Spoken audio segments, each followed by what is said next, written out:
Cada vez que salimos a la calle, yo lo que busco no es tener VIH, sino visibilidad.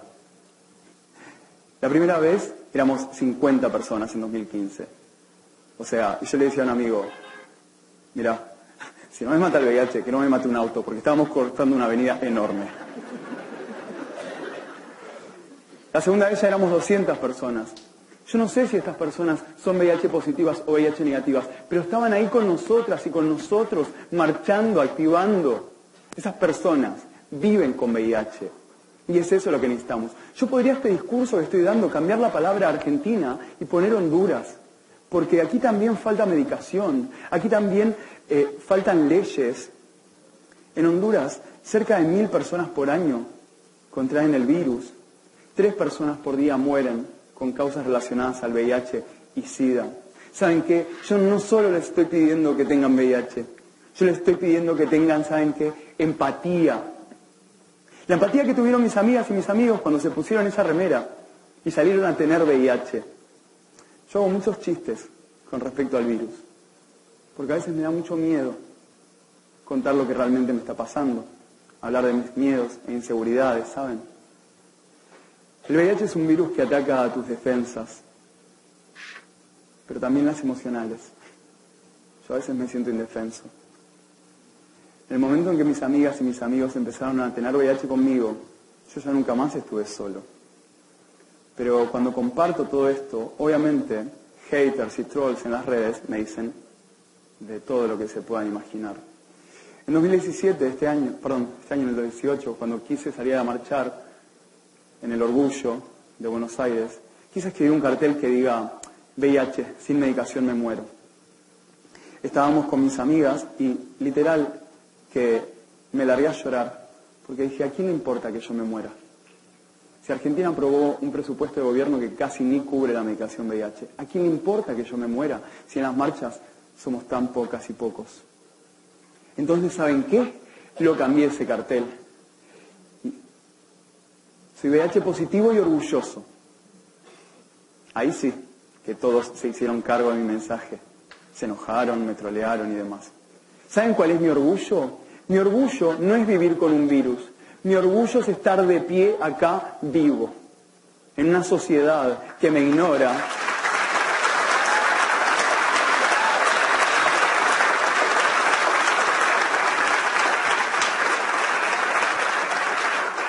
En una sociedad que nos ignora y que no nos quiere. Mi venganza es mi sonrisa. Y esa tarde marcharon conmigo todas mis amigas y amigos. Yo no sé si Ezequiel, si Lucas, si mis demás amigos, si Maru son VIH positivos, pero esa tarde lo fueron y su orgullo también fue ese, fue salir y marchar. Cada vez que hablo de VIH digo que la H es de humano, entonces no importa que seas heterosexual, homosexual, no importa, el virus no va a discriminar eso. Pero ¿saben qué? Con los días también aprendí, y con los abrazos y el recorrido, que la H es de humanidad. Humanidad que tenemos cuando dejamos de ser estadísticas, cuando dejamos de ser simplemente una porción olvidada, como cuando estoy con mis amigas y mis amigos. Por eso les pido que vivan con VIH para accionar, para exigirle a los gobiernos, para exigirle a la sociedad, para informarse, para que cuando una persona los elija y les dé ese regalo de la información, sepan recibirlo. Actualmente, yo soy un activista que exige la cura, pero cuando no nos dan la medicación, yo sin medicación me muero. Para llegar vivo a la cura, yo necesito mi medicación. El cuerpo VIH es un cuerpo político. Si a mí me falta medicación, ¿qué está pasando en otras situaciones de salud del país y del mundo? Entonces, ¿por qué ustedes piensan que mi tener VIH no los incluye? Yo soy Lucas y yo tengo VIH. Yo cuando les pido que vivan con VIH, lo que les pido es que vivan con empatía, que vivan con orgullo, que vivan con fuerza, con celebración. Pero por sobre todo, lo que les pido, lo que nos pido, es que vivamos. que lleguemos vivos y vivas a la cura del VIH. Y mientras no podamos curar el VIH, sí podemos curar la desidia, la falta de empatía, la violencia. Eso sí lo podemos curar. Yo soy Lucas y tengo VIH. Yo soy Lucas y tengo vida. Gracias.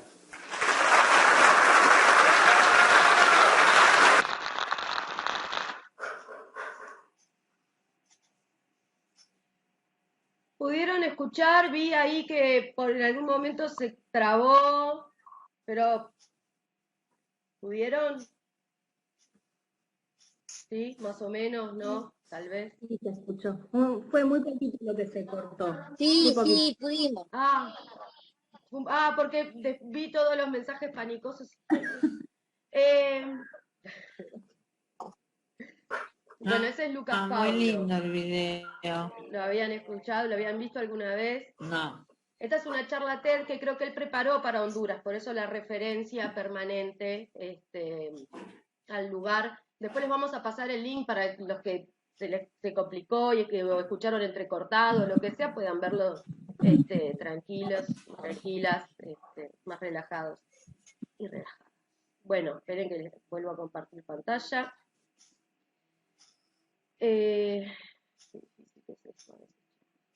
Acá.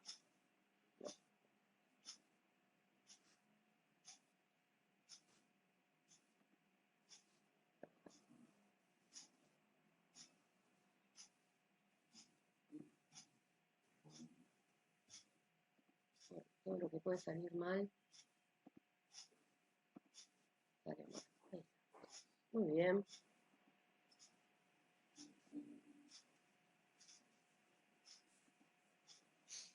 Euge.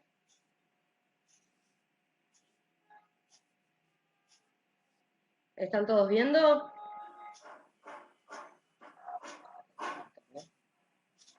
Sí, se ven. Perfecto. Y hay buenas prácticas. Sí, ¿dónde anda Eugenia? Se me desconectó.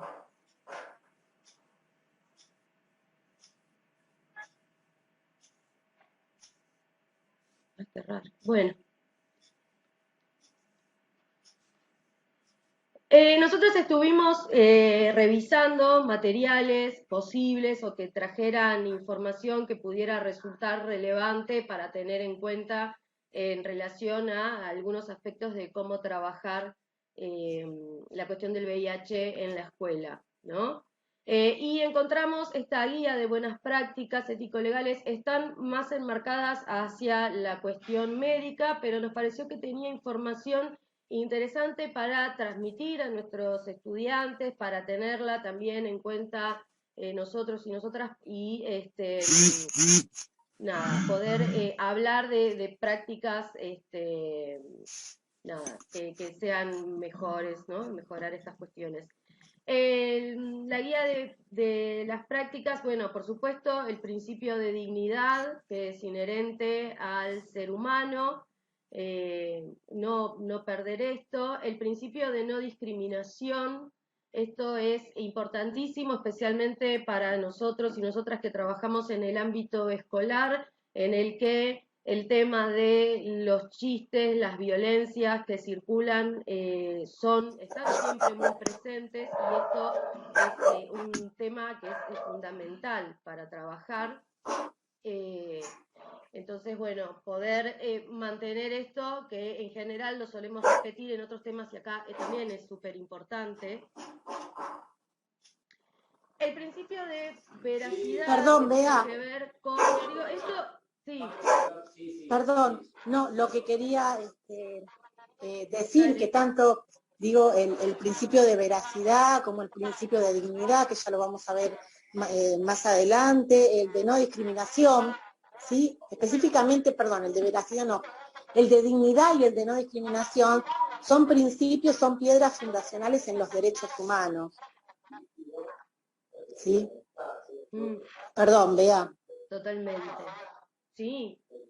Es importante transmitirle a nuestros estudiantes que los efectores médicos tienen la obligación de notificar, informar y asistirlos, ¿no?, en lo que tenga que ver con el diagnóstico y el tratamiento.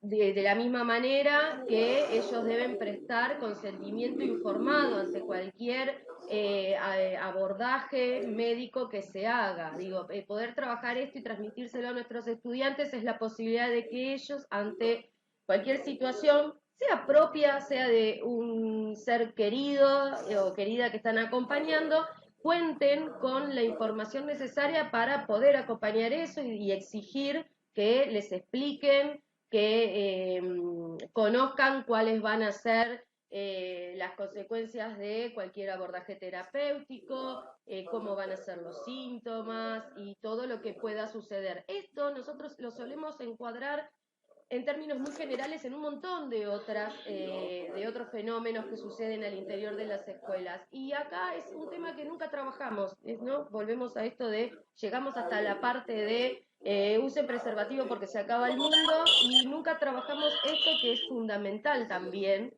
a la hora de poder llevar adelante un tratamiento. Y la regla de confidencialidad, esto es súper importante, porque no solo nos obliga a nosotros y a nosotras a mantener la confidencialidad de cualquier diagnóstico, esto con cualquier diagnóstico que tengamos, con el del VIH está especialmente protegido, sino además a tomar las medidas necesarias para que ese diagnóstico, para que esa información no sea revelada. Es decir, si por alguna razón en algún acta, en algún registro que uno deja, está esta información escrita, no puede estar en el legajo escolar del presente ausente o con la partida de nacimiento. No es necesario, es confidencial, y nosotros no solo tenemos que resguardar lo que decimos, sino además cómo protegemos esta información. Y otra vez, esto no porque debiera ser un misterio o es algo malo, sino porque debemos ser muy conscientes de los procesos de discriminación y las violencias que circulan permanentemente en los discursos sobre lo que es vivir con VIH. Entonces, lo que hacemos, lo hacemos también como forma de protección y, por supuesto, garantizar la posibilidad que sea la persona, en todo caso, quien decida a quién, en qué momento y cómo revela su propio diagnóstico, su propio estado de salud. No es una decisión nuestra. No hay que hacer ninguna reunión de padres explicándoles nada. Yo les juro que una vez al año escucho comentarios de este tipo. No sé por qué permanecen todavía. Euge, ahí entró. Perdón, se me desconectó internet, no sé qué le pasó y bueno, mi opción B, que era mi cuñado, me facilitó ahí, así que un toque para conectarme desde el celular, que es más rápido a veces. Bueno, no sé por dónde van. Estuvimos leyendo el tema de los principios. Vos habías preparado algunos apuntes bien importantes también para transmitir como información en las escuelas, que conozcan cuáles son los derechos que los asisten y las asisten a las personas que viven con VIH. Bueno, muchas cosas para decir, me avisan si repito, me frenan, ¿vale? Bueno, más que nada pensar, ¿no?, en términos de leyes, ¿sí? Y como responsables, ¿no? Responsables como agentes estatales, ¿sí? Pensamos de que los estados en sí tienen que generar sistemas de promoción de derechos, ¿sí? Y estos lugares generalmente, la escuela es un gran espacio, ¿sí? Así como el consultorio médico. Bueno, entonces también pensamos en cierto punto de que no podemos promocionar esos derechos si nosotros mismos no los conocemos o no sabemos que existen, ¿sí? Entonces nosotros como agentes estatales y como educadores, como profesionales de la educación, también tenemos en cierta forma esta obligación y este deber de poder capacitarnos y saber qué es lo que decimos, cuál es, más que nada como para corrernos de ese discurso fatalista, ¿sí?, que fue muy muy divulgado en los años 80 y 90, ¿no? Y bueno, creo que actualmente no hay demasiada información, ¿sí? Algo importante es que en el decreto número 1, ¿sí?, de esta ley, de la ley nacional del SIDA, ¿sí?, así se llama, promulgada en el 1990, en el artículo 1 dice de que se debe incorporar la prevención del HIV-SIDA como un tema en los programas de enseñanza de los niveles primarios, secundarios y terciarios. ¿Sí? Entonces ya a lo lejos, en el 1990, hay un artículo que hace referencia específicamente a cuál va a ser el rol de la educación, ¿sí? Y esto es netamente una competencia que le corresponde al Ministerio de Educación. Bueno, lejos de generar quizás ciertos juicios de valores, fue muy escasa esta información, ¿sí? La escuela no incorporó a la currícula cotidiana la temática del VIH, ¿sí? Recién en el 2005, si no me equivoco, sancionada la Ley de Educación Sexual Integral, se pueden ver en ciertos lineamientos muy específicos en lo que sería educación primaria en segundo ciclo y educación secundaria en ciclo básico y en el ciclo orientado, ¿sí? Pero es un lineamiento muy cortito que, como decía Beatriz en un principio, lo único que promueve es el uso del preservativo como único método preventivo para contraer el VIH, ¿sí? Más o menos me siguen, me van frenando por si hablo muy rápido. Bueno, qué lejos estamos, ¿no?, de poder incorporar a la temática curricular, ¿sí? Algo no menor es que en estos 3 niveles, estos 3 lineamientos, se ven en el área de ciencias naturales. Entonces también ya desde una perspectiva muy biologicista, por llamarlo de alguna forma, ¿no? Y cómo no abordar la perspectiva de derecho, la construcción ciudadana, ¿sí?, el desarrollo social, ¿no?, que atraviesa a la educación en sí.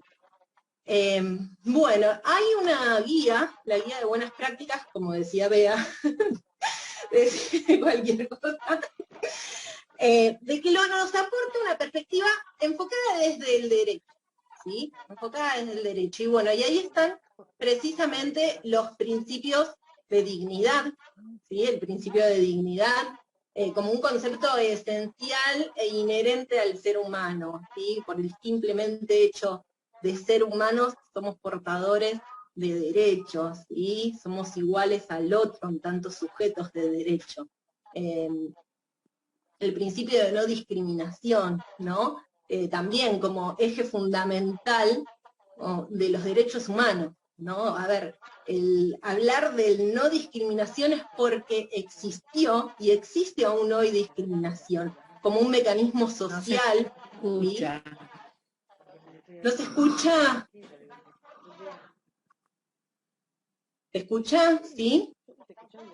Bueno, la discriminación como un mecanismo social, ¿no?, que tiende a dividir, que tiende a separar, que tiende a generar desigualdad, ¿sí? En todos términos, ¿no? Pero específicamente en las personas con HIV empieza a operar desde esta cuestión de que el dato del dato de que la infección es como algo negativo, ¿sí? Pero moralmente negativo ante todo.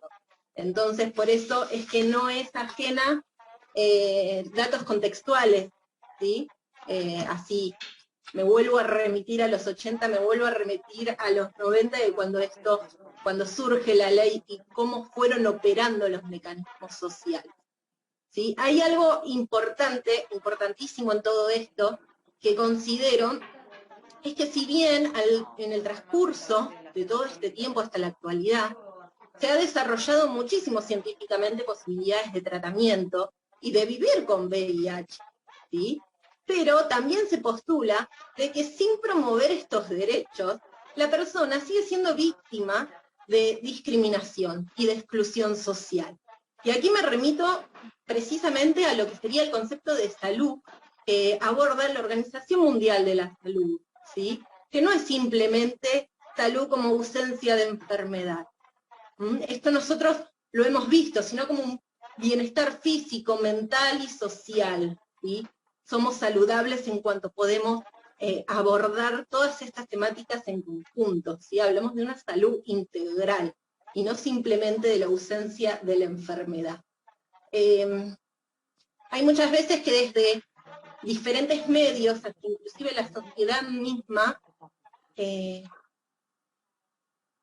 nos inculca esta cuestión de hablar de la enfermedad simplemente, ¿no? O del diagnóstico, ya sea de VIH o del chico con espectro autista o con cualquier diagnóstico que se les pueda llegar a ocurrir, ¿no? ¿Cuánta insistencia se hace en buscar un diagnóstico y qué tan poco se trabaja y se difunden los hábitos saludables, ¿sí? Que me parece de que si seguimos enfocados para aquel lado, nada bueno puede aparecer, y cuando nos enfocamos en los hábitos saludables y en el derecho a la salud, el panorama cambia, es distinto, ¿sí? Bueno, después teníamos el principio de veracidad. No sé si lo han trabajado ahí con Bea, si no lo voy a repetir, es muy poquito, ¿sí? Esto tiene que ver con la obligación que tiene el médico de poder transmitir la información, ¿sí? De una forma fehacientemente, ¿no? Un mecanismo de transmisión del virus, ¿no? Las posibilidades del tratamiento, ¿sí? Esto es muy importante. Y lo que conlleva lo que es el consentimiento informado, ¿sí? Del VIH. No sé si tienen un poco de noción de qué se trata de esto, pero el consentimiento informado está totalmente relacionado con lo que son los derechos del paciente. Uno, como paciente, ¿sí? Tiene derecho a poder elegir el tipo de tratamiento que quiere llevar a cabo, ¿sí? Más cuando son invasivos o no, ¿sí? Uno elige qué tipo de tratamiento quiere optar, a voluntad siempre, ¿no? Y esto implica de que el médico lo respete, de que lo tenga en cuenta, de que lo considere, ¿sí? No se hace lo que el médico quiere porque es palabra del médico, ¿no? Uno tiene que estar de acuerdo con el tipo de tratamiento que va a llevar. Y obviamente que en este punto es importante la capacidad de discernimiento. Cuando una persona puede discernir, tener un razonamiento que le implica dimensionar el tratamiento que va a llevar a cabo, cuál es el proceso y cuáles van a ser el desencadenamiento, ¿sí? A ver, uno cuando se somete a distintos tratamientos, bueno, es posible que me surjan manchas, es posible que se me caiga el pelo, ¿no? Uno tiene que estar informado de todas estas cosas que nos va a suceder, que nos va a pasar, ¿sí? Y cuando uno puede decir, bueno, yo acepto este tratamiento. Bueno, y aquí algo importante que es a partir de los 14 años, y esto nos implica a nosotros como educación, un adolescente de 14 años ya puede prestar consentimiento informado acerca del tratamiento que puede elegir, ¿sí? Tratar al paciente como sujeto de derecho y no como objeto de la medicina, ¿sí? Cambia totalmente la perspectiva. En compañía de sus padres seguramente, o con algún adulto responsable, no necesariamente un padre, y ya desde los 16 años puede ir autónomamente a cualquier consulta. Acá se entrelazan los derechos, no sé si pueden ver de que, bueno, que los derechos humanos no hablamos de un solo derecho aisladamente, sino que se van imbrincando y se van interrelacionando. Bueno, ¿alguna duda? Estoy en el celular y no veo mucha gente, por eso pregunto, nada más. Y la otra cuestión que me parece que me enganché ahí, cuando Beatriz estaba explicando, la regla de confidencialidad, ¿sí? La regla de confidencialidad, ¿no? Que está derivada desde los principios de dignidad, de autonomía, de confianza, ¿sí? Uno cuando comparte su diagnóstico lo comparte con alguien allegado, ¿sí? en un momento de confianza, ¿sí? Cuando este diagnóstico es compartido desde el ámbito clínico, tiene un propósito y un objetivo específico, ¿sí? Pero de ninguna manera debe violarse el principio de confidencialidad, considerando que también forma parte de la intimidad de la persona, ¿sí? Tenemos derecho a compartir nuestro diagnóstico con quien queramos, ¿sí? y obviamente que esto se hace desde el plano del respeto, ¿sí? Fundamentalmente. ¿Quedó alguna duda? Hablé muy rápido.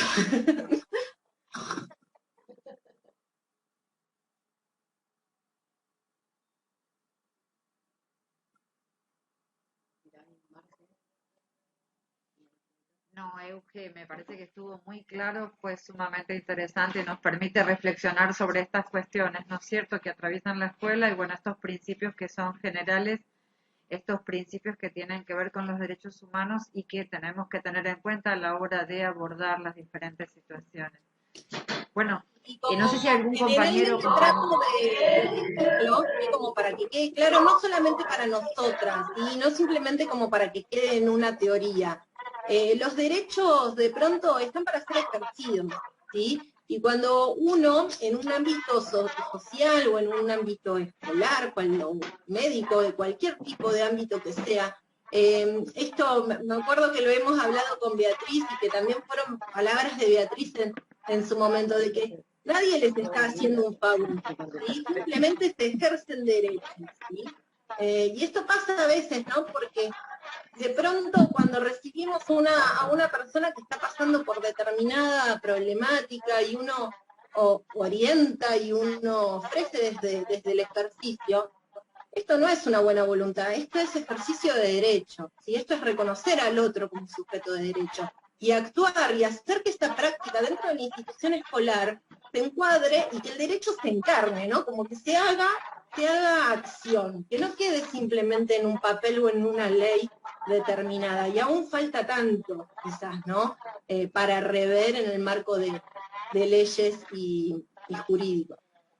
Pero bueno, esta es la idea, poder hacer desde el ámbito educativo un lugar ameno y no abordar VIH porque la ley me lo dice, ¿sí? O porque tengo un estudiante con ese diagnóstico, ¿sí?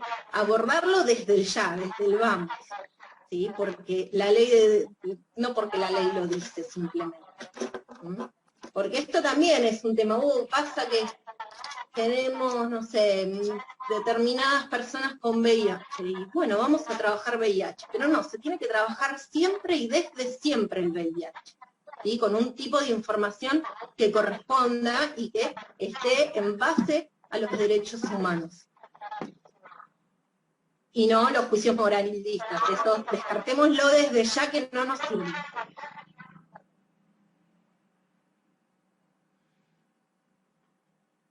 Sí, Marce. Sí, digo, no, en relación a lo que decía Auge, es trabajar con la mirada anticipada, ¿no es cierto? Esto no es nada más ni nada menos que trabajar en el marco de la prevención inespecífica, no esperar que aparezcan, digo, las situaciones, ¿no? Y esto es también alojar las políticas de cuidado. Bueno, voy a presentar ahora a Franco. Franco es integrante de la RAJAT, que es la Red Argentina de Jóvenes y Adolescentes Positivos. Es una organización que cumplió recientemente 12 años, así que le damos la bienvenida y estamos muy agradecidos que esté presente. Tenés la palabra, Franco. Hola a todos, todas y todes, ¿cómo andan? Bueno, antes que nada, agradezco que me hayan invitado a hablar un poquito. No sé si me escuchan porque anda medio computadora. ¿Me escuchan ahí? Sí, se oye.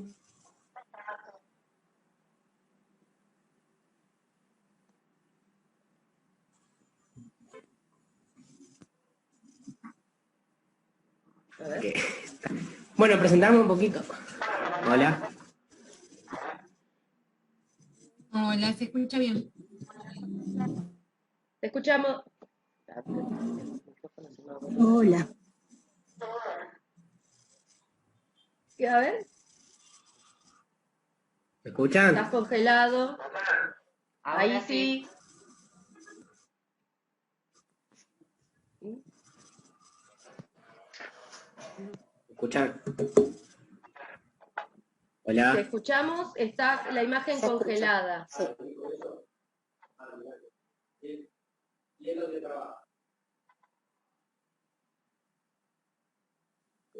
Bueno, lo importante es que, me escuchen, cualquier cosa me avisan o me mandan. Bueno, presentarme un poquito.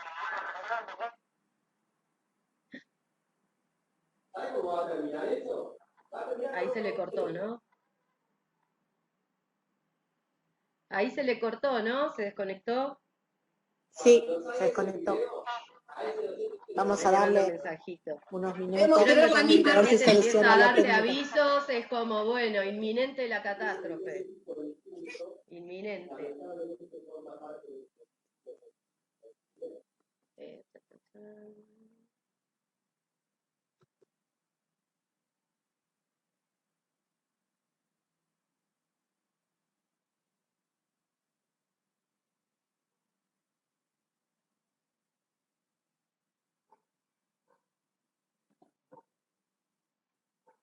Bueno, es la primera vez que nos pasa. Después de esta seguidilla de jornada, tenía que ocurrir en algún Veníamos muy momento. bien. Claro, exactamente. Tenía que ocurrir. Reconózcanos que veníamos. Buah. El servidor no Ahí está funcionaba. entrando Franco desde el celu. Veníamos hechas unas campeonas del Zoom. A ver. Tengo una suerte con la... Ahí estás, ahí estás. En cualquier momento la tiro a la calle. Perdón.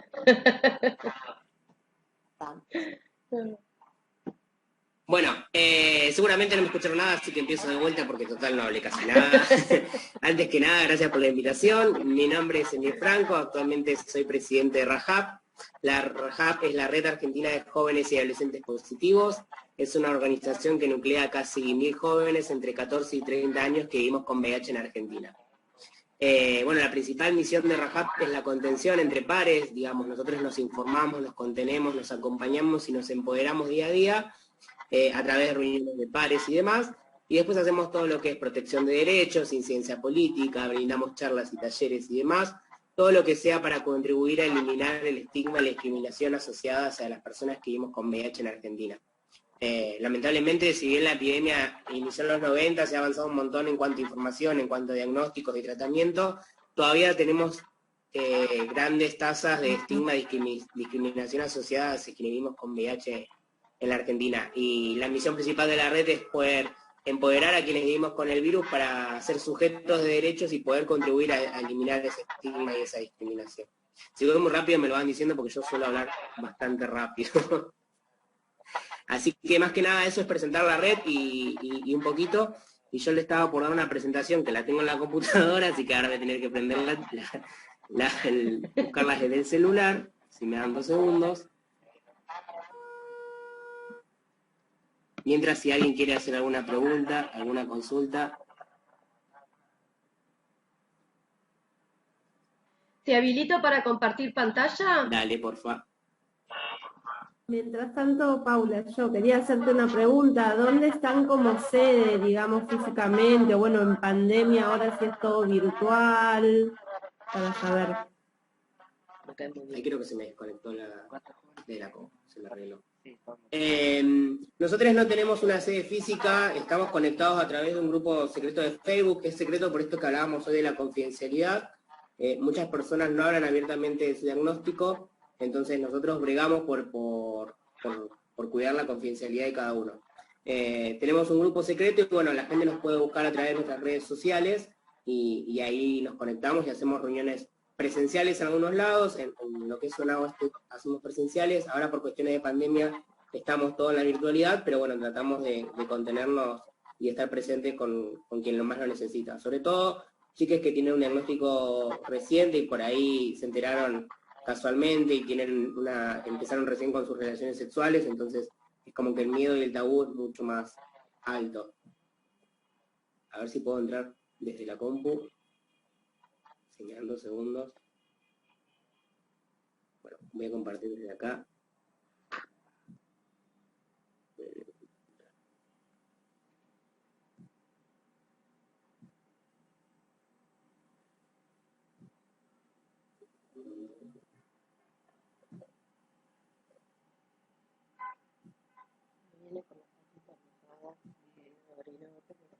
No aportaría nada. Bonnie pasó lo mismo, le digo, fíjate porque en algún lado, porque veía mojadito. Mira, la piba que son con violencia arriba, no me conecto.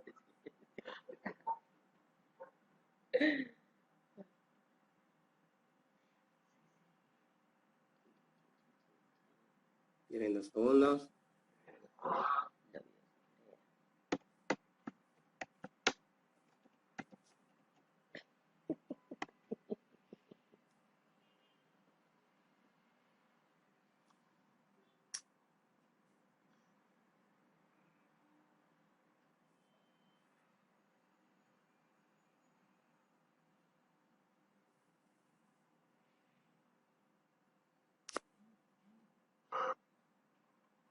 Perdón, porque yo no sirvo para compartir en el celu, ahí entro desde la compu, que ya la reinicié.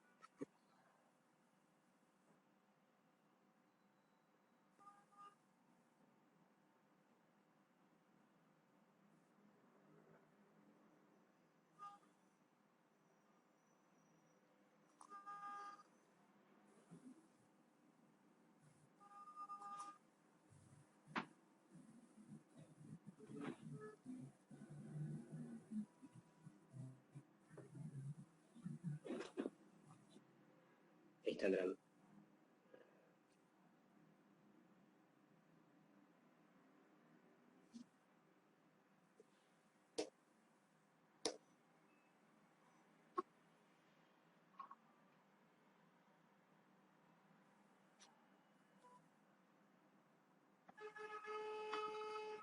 Bueno, mientras ingreso de la compu,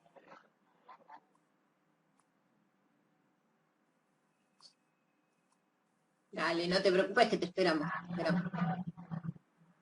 vieron que puede ocurrir. Sí. A mí se me cayó internet recién, estoy desde el celular, le tuve que hacer una recarga muy expresa de crédito al teléfono. Esto Pasa. de estar online en alguna cosa. Estábamos hablando de eso, de que veníamos, que esta es el tercer encuentro y no nos había pasado, y bueno, un día pasó. Ahí está, ahí entra de la compu.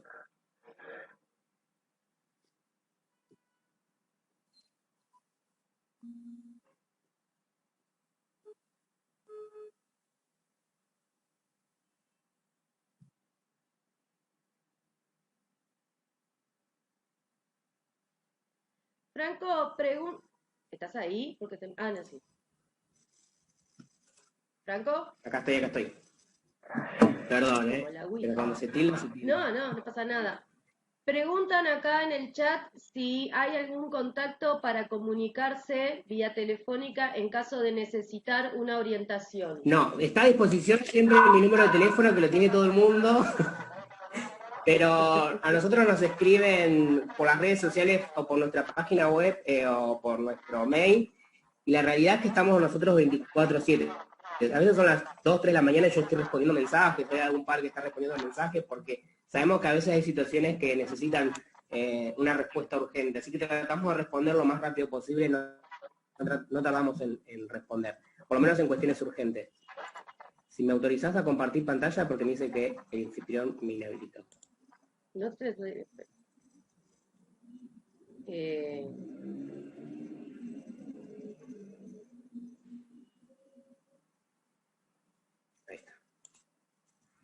Ahí está, sos el dueño de la reunión, ¿eh?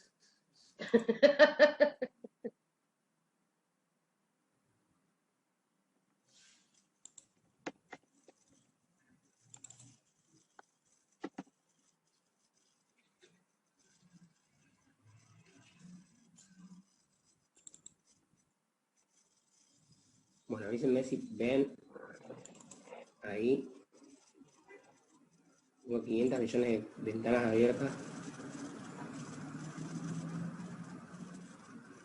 Ahí se ve. ¿Se ve la imagen? Ahí está. Ahí va. Ahí está cargando. Se va queriendo. Bueno, vamos a hablar, seguramente ya lo hablaron al inicio de la charla, pero es un poco repasar cuál es la diferencia entre VIH y SIDA, que esto es lo que a nosotros a veces nos hace mucho ruido.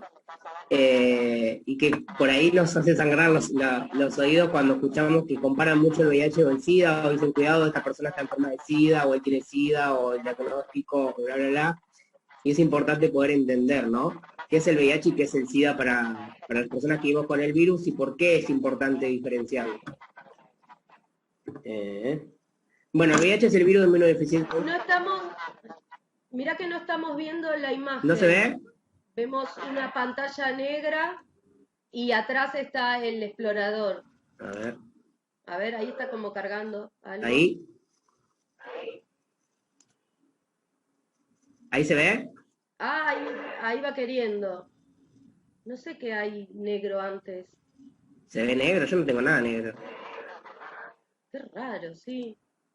A ver, dame un segundo. ¡Ay! Ahí estuvo, ¿eh? No, hoy no es mi día, se ve.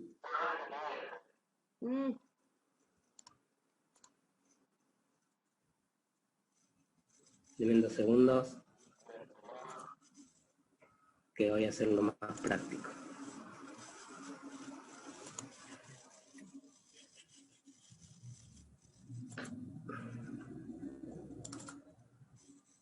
¿Ahí se ve?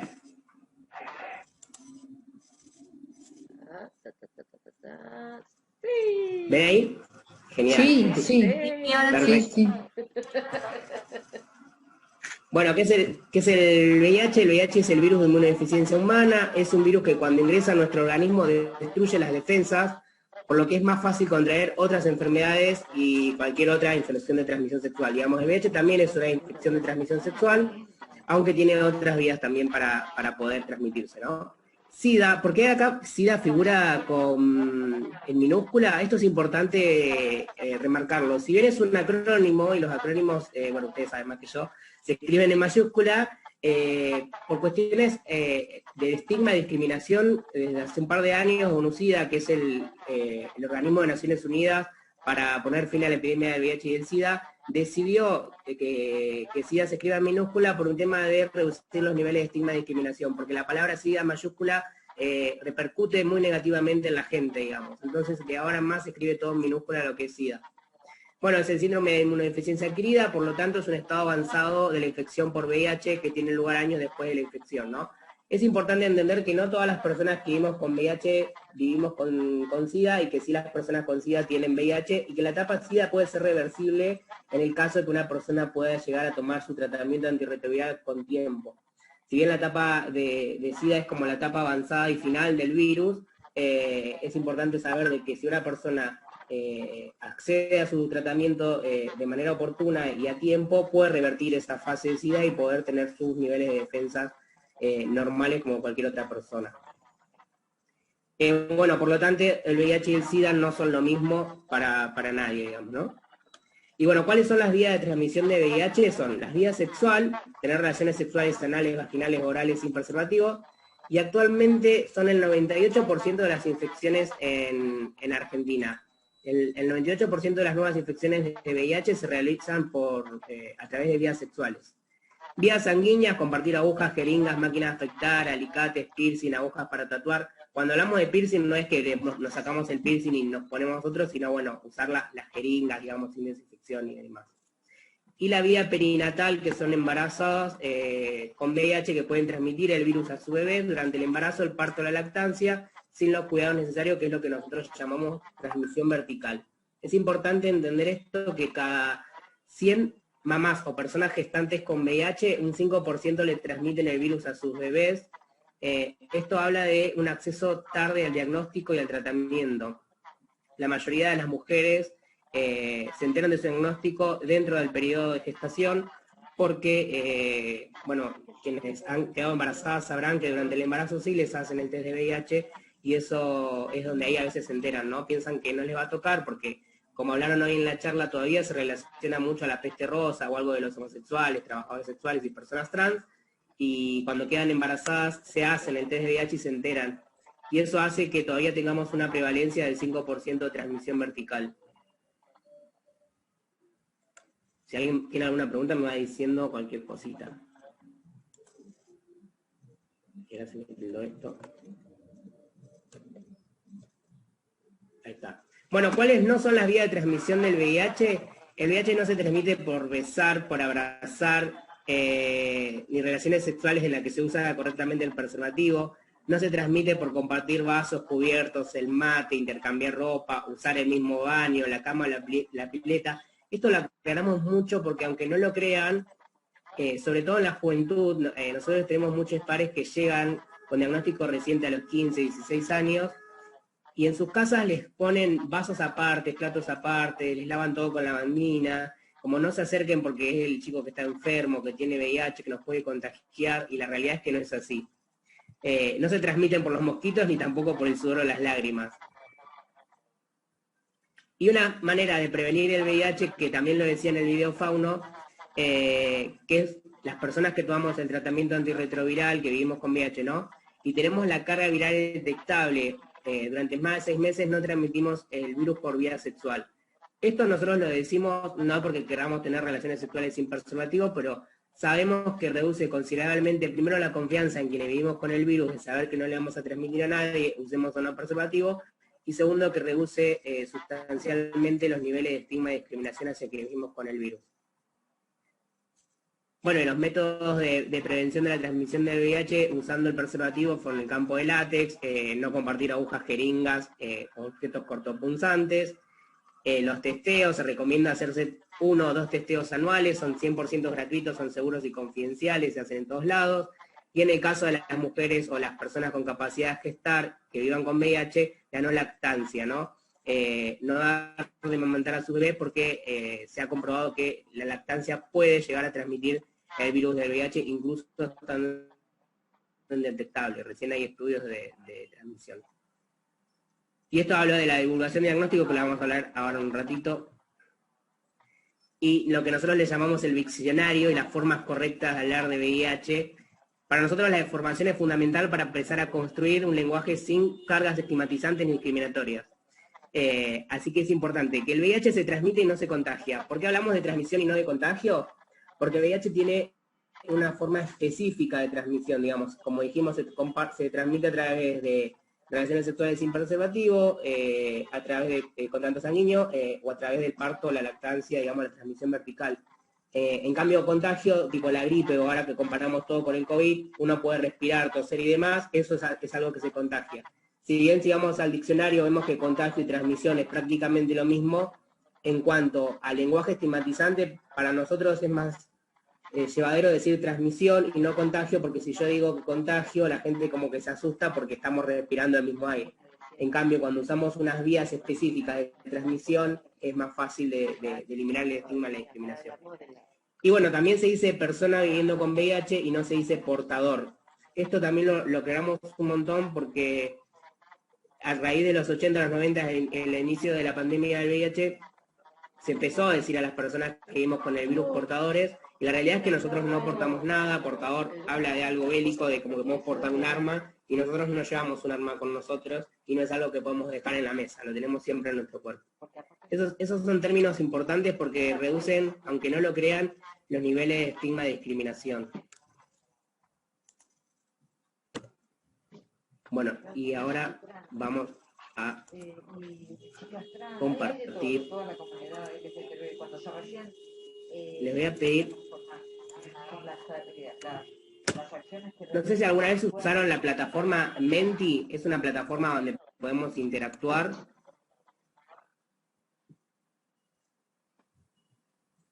Sí, ahí en el chat está el enlace. Sí. Ahí les pasé el enlace para que puedan entrar. Van a tener 2 preguntitas nada más como para poder hacerlo más interactivo y no sea yo la única persona que hable. Dale, se cliquea el enlace y los envía a una plataforma y ahí se responden las preguntas. Así que si quieren ir ingresando.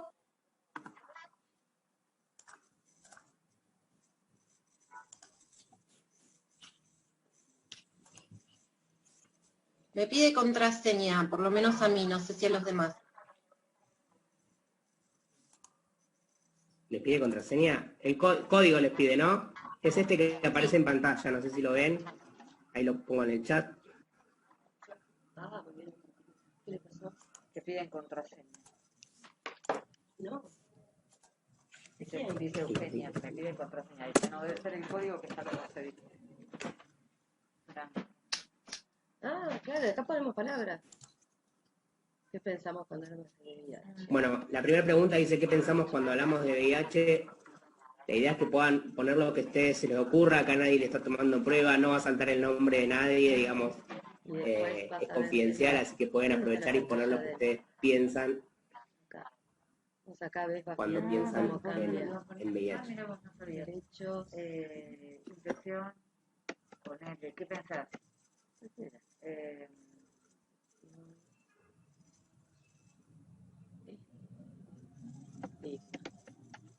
A mí como que me aparecen algo en inglés, no sé.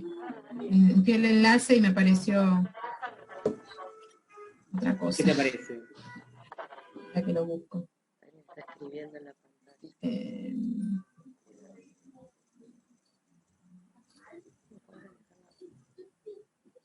Ay, no puedo salir de la pantalla completa para leerlo ahora.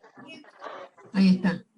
¿Qué pensamos cuando hablamos de VIH? Y me dice, enter a word, bueno, a palabras en inglés que no sé pronunciar. 3 preguntas que dicen 25. Enter a word, enter another word. En cada cuadrito que dice enter a word vas a poner una palabra cualquiera de lo que te resuene, y lo que vos hagas va a ir apareciendo en la pantalla compartida. Ah, bien. Y eso se llama código y está. ¿Quién está escribiendo en la pantalla? Sí, no sé por qué se cambió a otro.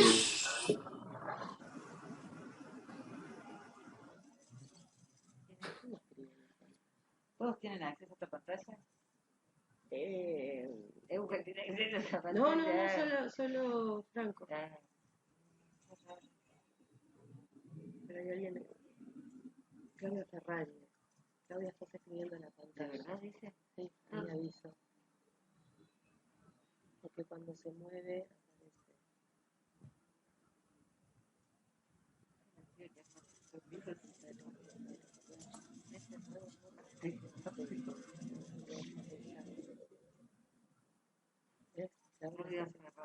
Bueno, ahí vamos viendo las palabras. Claudia, no, Claudia, estás tocando la pantalla y rayando.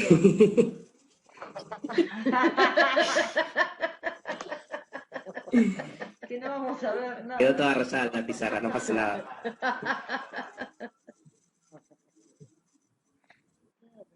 Ahí vamos viendo un poco las palabras que aparecen, ¿no? Empatía, virus, prevención, SIDA, década del 80.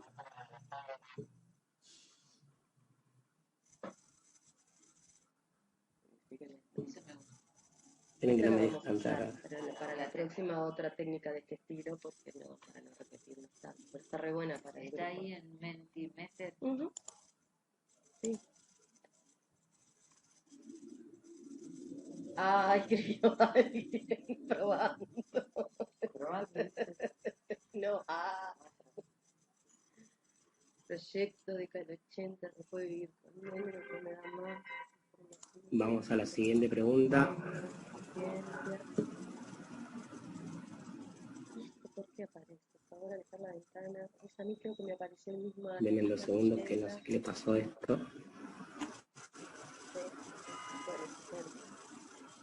En este caso, el Mentimeter lo bajás vos en la aplicación.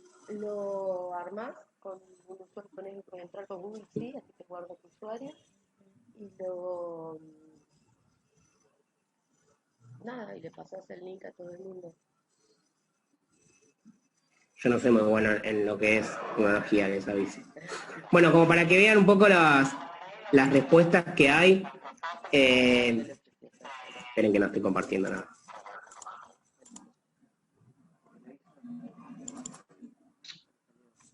Bueno, políticas de cuidado, acceso al tratamiento, posee un sesgo de discriminación, es un virus peligroso, promoción de salud, acompañamiento, prevención, SIDA, estigma, y cosas así, que la realidad que bastante bien. Hemos tenido charlas donde han puesto muerte, peligro y cosas por el estilo. Vamos con la siguiente, a ver si puedo pasar a la Para siguiente. adelante, derechos, vínculos, amor, disfrute, ¿no? Denme 2 segundos que yo, si no me ayuda la gente que siempre me ayuda, no lo puedo hacer. Y aparte estas cosas siempre.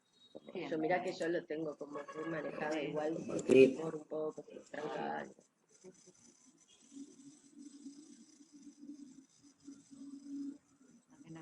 Y ahora sí, pueden ir a la siguiente pregunta. Vamos. Ah, ya toqué. Sí, pero tiene que mandar otro link. Ah, no, en el mismo link. ¿No quedó abierto? Espera, Acá. Una persona que vive con VIH debe contar su diagnóstico.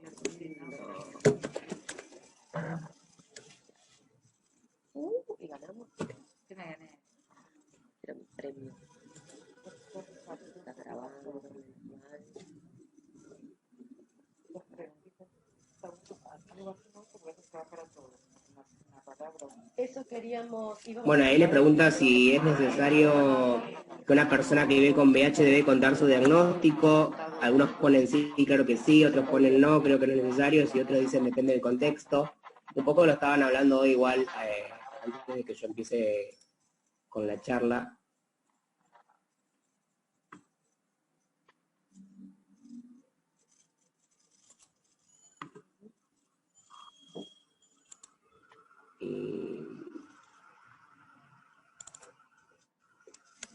¿Ven ahí? Sí. ¿Se ve perfecto? Bien. Sí, perfecto. Bueno, cuando revelan tu diagnóstico y por qué pusimos esta personita triste, porque lo vemos diario a diario en nuestros jóvenes sobre todo.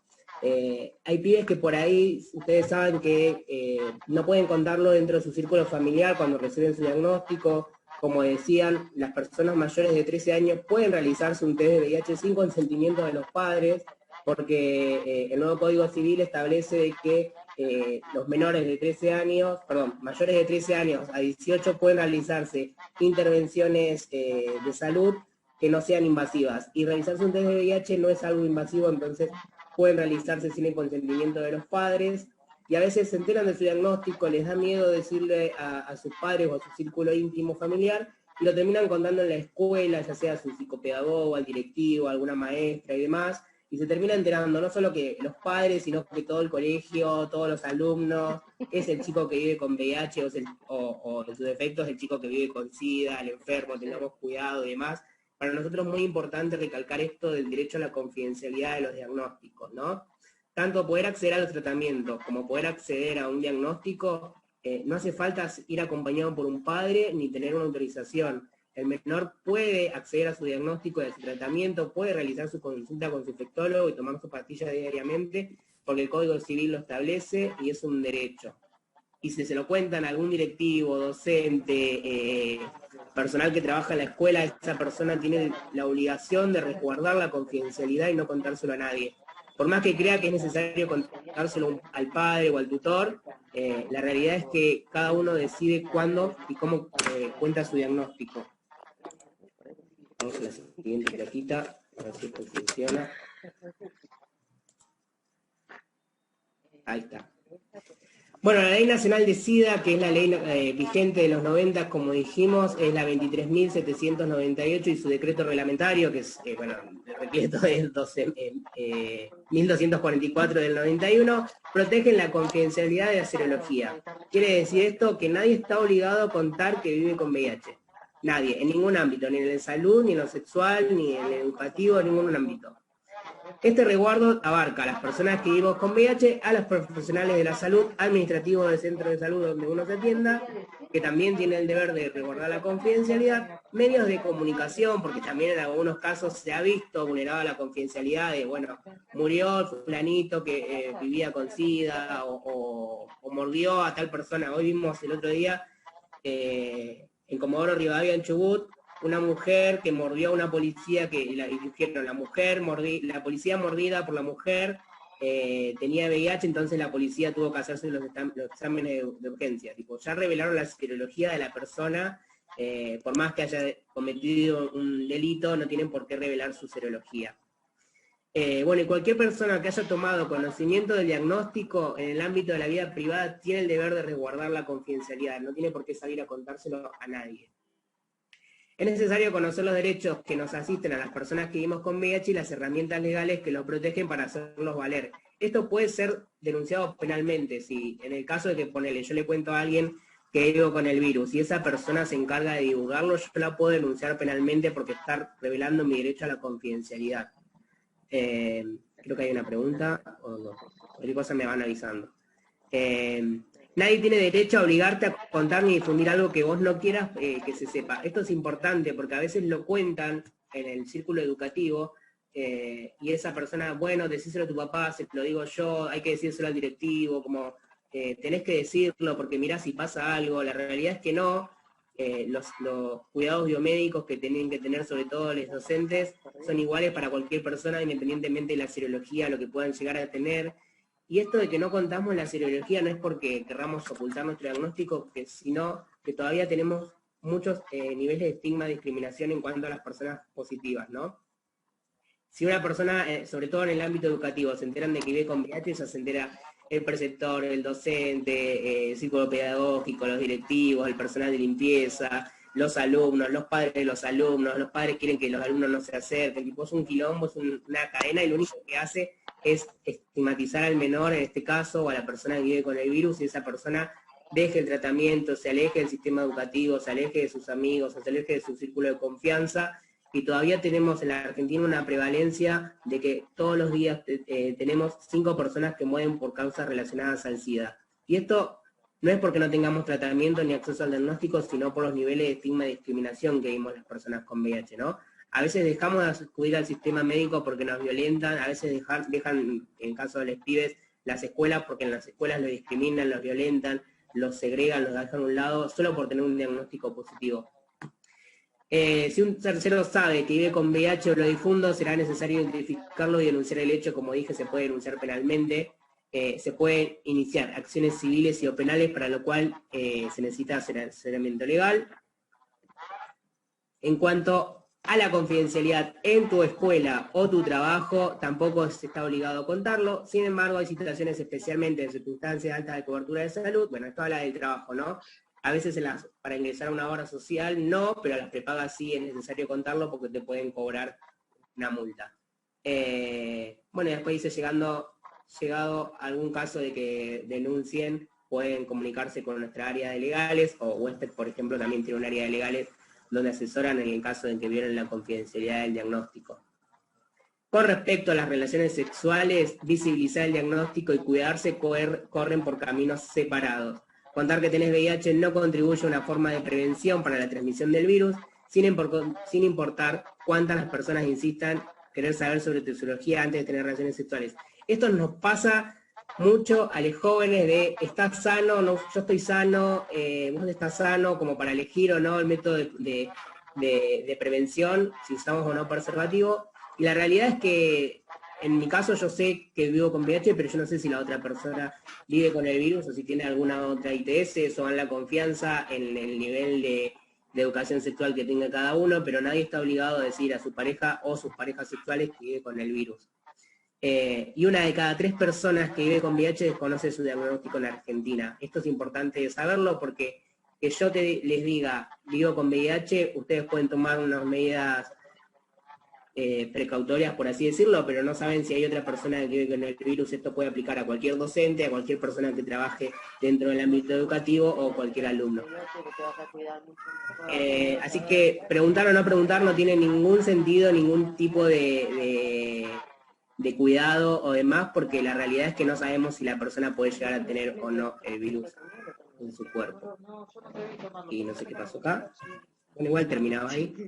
El consentimiento a las relaciones sexuales es compartido, lo mismo con la responsabilidad y cuidado del propio cuerpo. La privacidad es un derecho y contarlo es una elección, no una responsabilidad. Esto es lo que volvemos a que cada uno decide cómo, cuándo y en dónde contarlo, y a la persona que se lo cuenten está obligada a callarlo y no andar difamando el estado serológico de cada uno.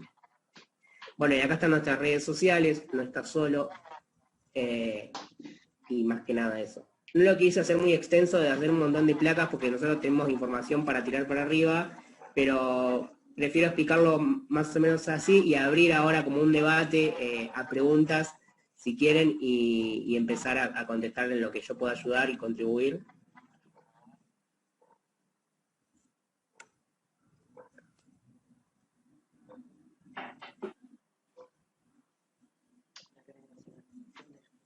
Perfecto, súper claro. Chicas, compañeras, compañeros, si tienen preguntas, si quieren compartirlas o escribirlas en el chat.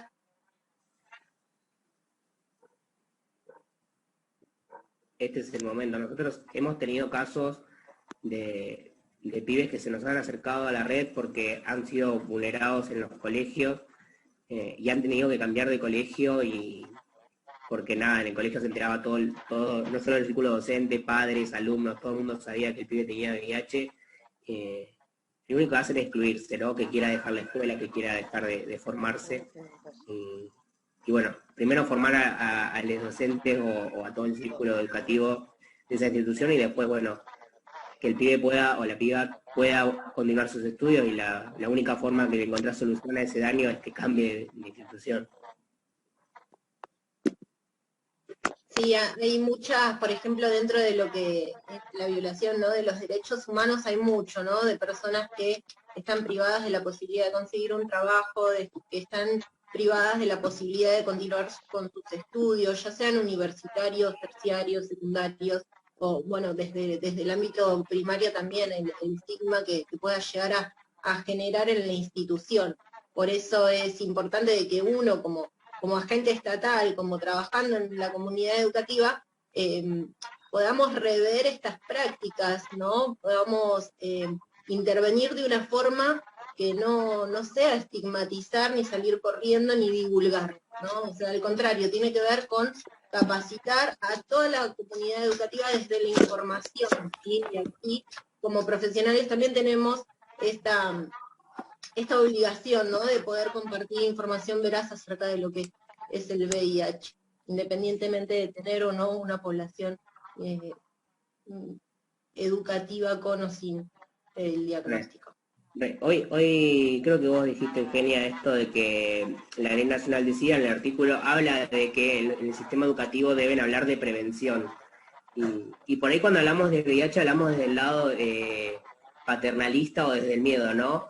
Usen preservativo porque les puede pasar esto, como que lo peor es el VIH en el mundo, y la realidad es que no. Hoy en día tenemos tratamientos avanzados, podemos tener una calidad de vida excelente como cualquier otra persona que no viva con el virus, y también tenemos una prevalencia de 4.800, 5.000 diagnósticos al año, el 40% de los nuevos diagnósticos son en jóvenes menores de 30 años, eso habla de que el rol de meter el miedo, es decir, usar preservativo, como que se puede pasar esto, ya no funciona, no funcionó en su momento, no va a seguir funcionando.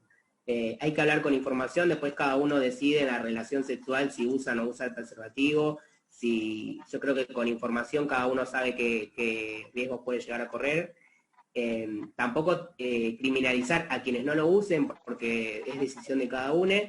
Y sobre todo hablar de, cuando hablamos de VIH, sobre todo en el ámbito educativo, no hablar solamente de prevención, sino hablar de contención, ¿no? ¿Qué pasa con quienes ya están del otro lado, ¿no? Que no seamos solamente un número estadístico, sino que por ahí en el aula tienen, o en el colegio tienen algún pibe de transmisión vertical, y que si ustedes están hablando de VIH como metiendo miedo, y el pibe que no tiene la culpa porque nació con el virus, porque nunca tuvo relaciones sexuales, ya está siendo criminalizado por tener un virus en su sangre, o tienen un pibe que recién tiene un diagnóstico reciente y lo único que generan es miedo con todo el círculo educativo, cuando por lo general se relacionan con sus compañeros de trabajo. Entonces, poder hablar, ¿no?, sin miedo, sin tabúes, y también desde qué pasa con quienes ya vimos con el virus, ¿no? Que no somos un agente infeccioso, que no somos personas que andamos contagiando, matando gente por ahí, que podemos tener una calidad de vida normal como cualquier otra, que no hay que tenerle miedo, que hoy en día no se puede, y demás.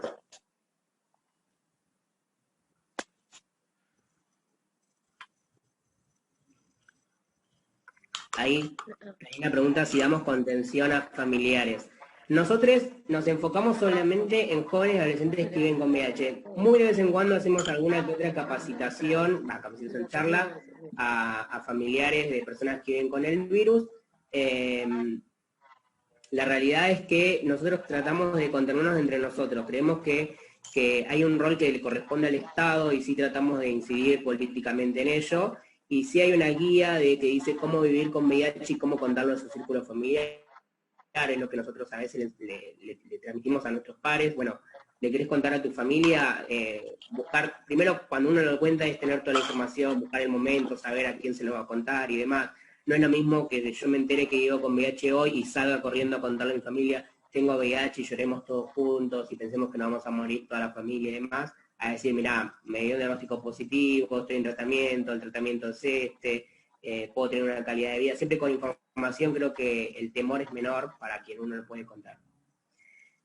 Y después preguntan si damos charlas en las escuelas. Sí, damos charlas en las escuelas siempre y cuando nos permitan, porque a veces eso va a voluntad no solamente del docente, sino de los directivos de las escuelas. Y nos han pedido, por ejemplo, que si no vamos con un médico no podemos dar una charla. Nosotros siempre las charlas las damos desde el lado de jóvenes viviendo con el virus. Tenemos mucha información biomédica y demás, porque estamos constantemente trabajando este tema, pero a veces hemos escuchado profesionales de la salud que tienden a personas viviendo con VIH que dicen cualquier barbaridad o que siguen imponiendo esto del miedo, ¿no? Bueno, usen preservativo porque puede pasar tal cosa. Bueno, hemos visto hasta en la tele, ¿no? Que un médico infectólogo dijo que el virus de VIH se transmite por tomar mate. Así que, irreconocido, imagínense las barbaridades que dicen otros. Nosotros arrancamos con el pedacito de albino y la porcelana. Bueno, la porcelana, que tiene un montón, ustedes si ven, tiene un montón de premios reconocidos internacionalmente. Después está el otro que es asesor de Fernández con el COVID, que no me acuerdo el nombre, que trabaja en el Hospital Gutiérrez de Niños, es un médico infectólogo pediatra.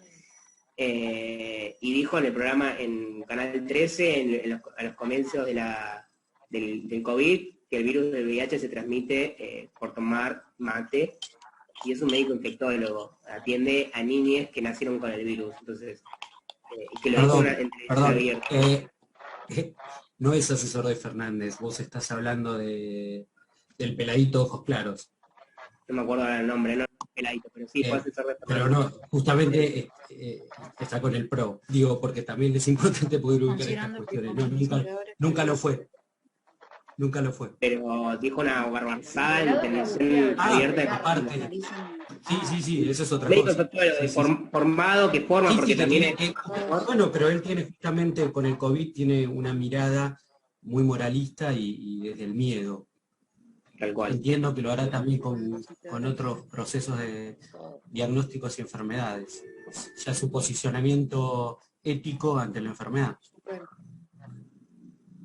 Quería hacer una consulta con el tema de, por ejemplo, de que aparezca el diagnóstico en los legajos, ¿no? Si viene, yo trabajé en otros ámbitos que no era el escolar, recién ahora estoy más en la parte escolar, y ponía a veces porque yo tenía que llenar ciertos formularios, soy trabajadora social, y cuando preguntaba el tema de salud, directamente la gente me decía, tengo SIDA o tengo HIV, y yo no ponía ni SIDA ni HIV, sino ponía enfermedad de pronóstico reservado o enfermedad visceral, que es como aparecía, por ejemplo, en los certificados de discapacidad. Si un alumno viene y lo cuenta y no dice tampoco de guardar el secreto ni la privacidad, y uno como profesional lo acompaña a hacer el tratamiento y también se toma las horas de trabajo para hacer este tratamiento, y hay que dejar algún tipo de constancia de lo que se hace, ¿se puede plantear desde este lado con este vocabulario para nombrar por qué estás haciendo un acompañamiento o algo, o solamente se puede decir salud y nada más? Yo les recomiendo que pongan tema de salud y nada más, tipo, porque ya es como poner temas como, bueno, no tiene una infección, pero no sabemos qué, es como raro, y es a indagar, quizás quienes son supervisores ven el legajo y también llaman a la familia, y es todo como un teje bastante raro. La realidad es que la mayoría de las personas que vivimos con VIH no saben, a menos que estén empoderadas, o participen de alguna red o organización, no saben el tema de la confidencialidad, por ejemplo. Entonces, si te lo cuentan a vos, no te van a decir, no le cuentes a nadie porque tengo una ley que me ampara, sino nosotros tenemos que saber de que si alguien nos cuenta de un diagnóstico, no andar contándolo. Y en cuanto al legajo, yo creo que no funciona. Igualmente, en el espacio del equipo de orientación escolar, de donde somos participantes, todo lo que estamos hoy en la reunión, el espacio es de confidencialidad. Y no es necesario escribir nada con respecto a un diagnóstico en un legajo de nadie. De hecho, no se hacen legajos, se hacen trayectorias. Y siempre la respuesta de la escuela tiene que ser pedagógica, y la nuestra también. Lo demás bueno, igual también hay algo que estamos muy educados mucho en el área de educación física, que son las fichas de salud. No sé si ustedes... Hablando desde el área de los equipos de orientación. Me parece claro, sí, pero a ver, importantísimo llevar la intervención a la promoción de salud, que es más abarcativa. La cuestión de la privacidad tiene que ver en todo tipo de diagnóstico, pero también es bien conocido las fichas de salud que se les solicita desde el área de educación física, por ejemplo. No sé, hay un montón de fichas diferentes, de diferentes diseños de que exploran absolutamente todo desde el área de salud, ¿sí? Obviamente que las intervenciones que realizamos dentro de la institución escolar tienen que estar fundamentadas en la promoción de la salud, ¿sí? Y de la promoción de los derechos, eso desde ya. Por eso, mientras que uno pueda abordar quizás alguna u otra temática, sin especificar demasiado, porque no es necesario poner absolutamente ningún diagnóstico en ningún legajo institucional, y menos si no tiene un objetivo pedagógico. Tal cual. Nos pasa mucho en los centros médicos que ahora están cruzando las historias clínicas. Antes las historias clínicas por ahí tenías una con el médico de cabecera, otro con el dentista y demás, y ahora en el mismo hospital el médico puede acceder a la historia clínica de cualquier persona. Y por ahí a veces nosotros hemos dado charlas en los hospitales de cómo hacer para separar eso, porque cada persona decide a quién contárselo, y si yo me voy a atender por un dolor de panza y no le quiero decir al de la guardia que tengo con VIH, no tengo por qué decírselo. Y a veces te dicen, pero acá dice que tenés VIH en la historia clínica. Y es necesario contarlo, es necesario decirle, si yo sé que tengo mis defensas altas, estoy en tratamiento, que mi dolor de panza puede ser porque me dio un atracón o fue de gira, y que no tiene nada que ver con el virus que tengo en la sangre. Lo mismo a veces pasa en el sistema educativo, que los legajos se cruzan y siempre a alguien le puede llegar, y por ahí reservar la confidencialidad lo más que podamos es lo mejor para el menor, sobre todo, porque a veces ni los padres saben que con el virus. O en el caso de que sepan, porque son de transmisión vertical, ya decir, bueno, cuidado porque el pibe tiene VIH, pero los padres también, es como seguir estigmatizando a toda la familia. No, y también que recordemos, perdón, que jurídicamente tiene se puede denunciar y uno puede tener consecuencias legales al divulgar estos datos, ¿sí? O sea, no es simplemente, te lo digo, no, hay cuestiones legales que encuadran, hasta inclusive desde el accionar médico. Si yo me voy a atender por un dolor de panza a un médico clínico y no le comparto mi diagnóstico, estoy en todo el derecho de no hacerlo. Pero sin embargo, si ese médico accede, implica la violación de la intimidad, que también tiene un artículo particular dentro de lo que es la denuncia. Uno puede denunciar estas violaciones, ya sea de la intimidad y de la confidencialidad. Tal cual. Y ahí estaba viendo que pusieron, es posible trabajar en un trabajo formal con VIH, considerando que cuando los empleadores realizan el examen preocupacional no develan resultados de ningún tipo. La realidad es que hay una resolución del 2015 del Ministerio de Trabajo de la Nación, que es la resolución 270/15, que prohíbe los test de VIH en el preocupacional, ya sea en el ámbito público como privado, no se puede realizar un test de VIH en el preocupacional. ¿Por qué? Porque las personas que vivimos con VIH no tenemos ninguna imposibilidad de trabajar, digamos, podemos trabajar normalmente, no transmitimos el virus en el trabajo, y nosotros, RAJAP realizó el índice de estigma y discriminación hacia personas con VIH en Argentina, que es un estudio internacional realizado en más de 30 países, acá en Argentina lo realizó RAJAP, y nos da una prevalencia que el 16% de las personas que viven con VIH se han tenido que someter al menos una vez a un test de VIH para ingresar a un trabajo. Y esto habla del estigma y la discriminación, porque, no sé, en el caso de ustedes, para ingresar al equipo pedagógico, de qué les sirve a quienes les contratan de que sepan su estado serológico, cuando sus capacidades creo que son más profesionales. Entonces, habla de estigma de la discriminación. Y no te llaman es porque quizás te dio positivo y nunca te enteraste. Y la realidad es que sí la dibujan con esto, bueno, pero yo le hice firmar el consentimiento, porque te hacen firmar un consentimiento donde dicen que accede voluntariamente a hacer test VIH. Eso también es ilegal, esa práctica. Es una manera que tienen de ampararse los laboratorios y las personas que nos contratan, pero la realidad es que están haciendo una práctica ilegal y que se puede denunciar. Perdón, Franco. Lo que yo quería agregar es que en el caso de nosotros desde el área de educación, ¿no es cierto? El artículo 248, en el inciso 2 habla de la confidencialidad del Reglamento General de Instituciones Educativas. Esto tiene que ver, y acá le contesto a Lori Cartelli, esta cuestión de no importa si registramos, en el caso de los equipos de orientación escolar, que una familia solicite intervención o un estudiante y nos cuente esta situación, bueno, verá el equipo cómo lo resuelve en esta cuestión de cuidado, no necesariamente tiene que llegar en esto, entre comillas, como mencionó Celia, esto de los legajos institucionales.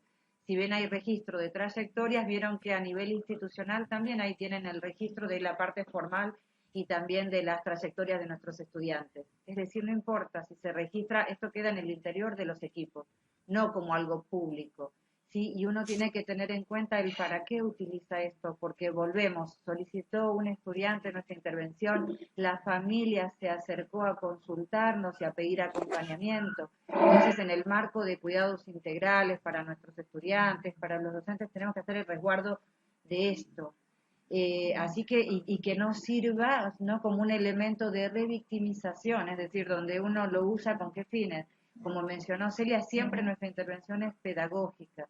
Entonces esto, y también, bueno, acá voy a mencionar mi otra área laboral que tiene que ver con la escuela especial, domiciliaria hospitalaria, donde a lo mejor en situaciones especiales, ¿no?, para chicos que requieren acompañamiento, se necesita de ese certificado médico, solo con el objeto de acompañar por el tiempo que ese chico no pueda concurrir a la escuela y para garantizar la trayectoria educativa que establece la ley. Pero esto es una situación especialísima. Y lo mismo, uno siempre cuando trabaja con las instituciones es preguntar esto, ¿cómo intervenimos desde lo pedagógico? No olvidar esto, que si bien somos equipo de orientación escolar con diferentes roles y funciones, nuestra función general, nuestro trabajo es en lo pedagógico. Entonces esto, a tener, o sea, me parece que está bueno como para abrir la mirada y la línea de trabajo de todos estos encuentros tenía que ver con la diversidad.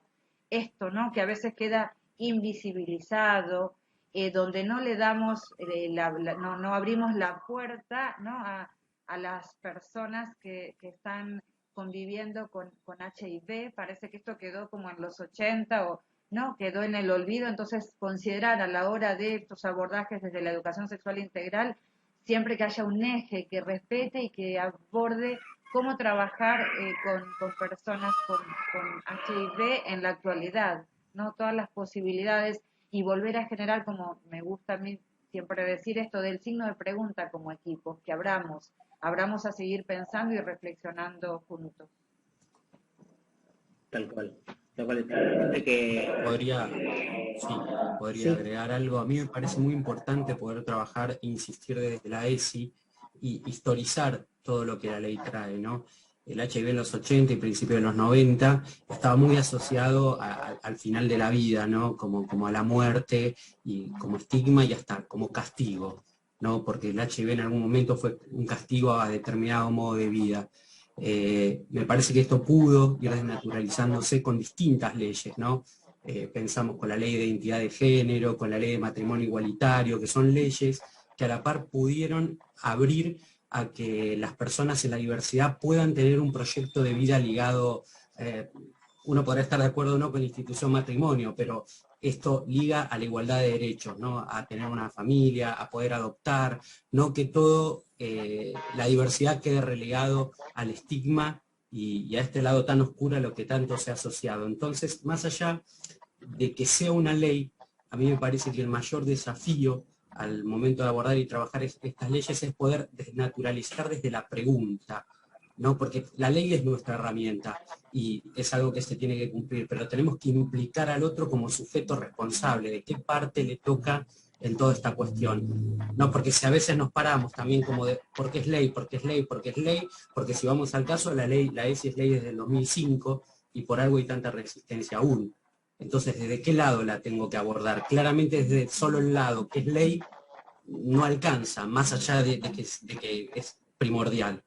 Entonces, ¿de qué lado llegamos al otro como sujeto para implicarles en estas cuestiones? Tal cual, a veces los derechos legales llegan antes que los derechos colectivos, ¿no? Que el resto de la sociedad entienda de que somos sujetos de derecho y entender de que detrás o enfrente vamos a tener un pibe que vive con el virus y que se aleje quiere decir que está un paso más de alejarse de su tratamiento, de alejarse del sistema de salud, del sistema educativo, y que todo esto conlleva lamentablemente a la muerte, ¿no? Porque tenemos muchos casos de pibes, sobre todo pibes de transmisión vertical. Nosotros en la red lamentablemente vimos perdiendo pibes que nacieron con el virus por el estigma que llevan durante toda su adolescencia, ¿no? Que se enteran en el colegio, que los demás compañeros los hacen a un lado, que todo el círculo profesional de la educación también los hace a un lado, los estigmatizan, los señalan con el dedo, y son pibes que nacieron con el virus y que están esperando una respuesta de parte del Estado. Como el Estado no se la da, somos nosotros quienes tenemos que acompañar para que tengan una calidad de vida normal o medianamente normal como cualquier otra persona.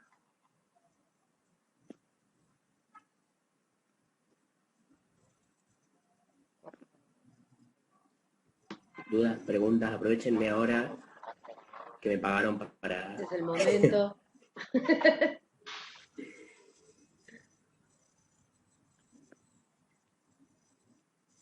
Por ahí entender también de esto de la ley, ¿no? La ley de los 90 fue una ley de vanguardia que habla del acceso al diagnóstico, al tratamiento. Nosotros somos parte del Frente Nacional por la Salud de las Personas con VIH. Rajab viene trabajando... No, pero yo no te digo el número de teléfono de la escuela.